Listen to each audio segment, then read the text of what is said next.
This would be the third object brought down in as many days. Let's go now to CNN's Arlette Saenz at the White House. Arlette, you have new details about this object. What are you learning?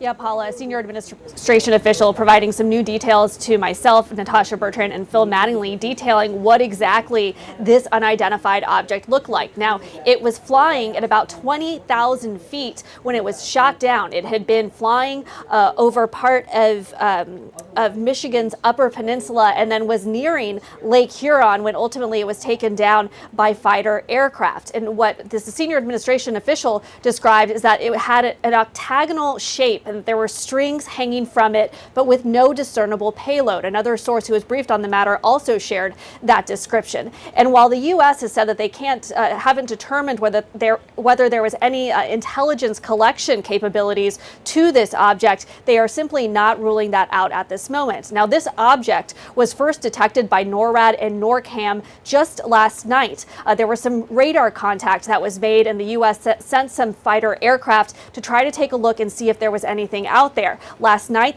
they did not see an object and ultimately believed that it was an anomaly, a radar anomaly. But then today, they reacquired that radar contact and found this object that was going from Wisconsin over into Michigan. Now, there were concerns about the height of this aircraft. It was flying at 20,000 feet and also its path. So there had been concerns about what it might mean for civilian aircraft. But officials say that it did not pose any imminent threat to people on the ground. But ultimately, President Biden followed the advice of his military leaders and ordered that this unidentified object be shot down. So that is what transpired today. But just to step back, this is just the latest in a series of remarkable events over the course of the last 8 days. This is the fourth time that the U.S. has shot down an aerial object in North American airspace, starting with that Chinese spy balloon, which traversed across the country for days and was ultimately shot down off the Carolina coast.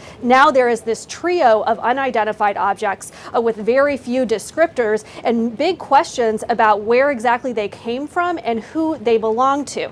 The two objects that were shot down on Friday and then Saturday, we still have very limited details in what exactly these objects contained and looked like. Officials here have said that they were smaller than that Chinese spy balloon that was shot down off the waters of the East Coast. But certainly so many questions for this administration, as we have just seen unidentified object after unidentified object entering U.S. airspace. And there's questions about where they came from and what exactly it all means.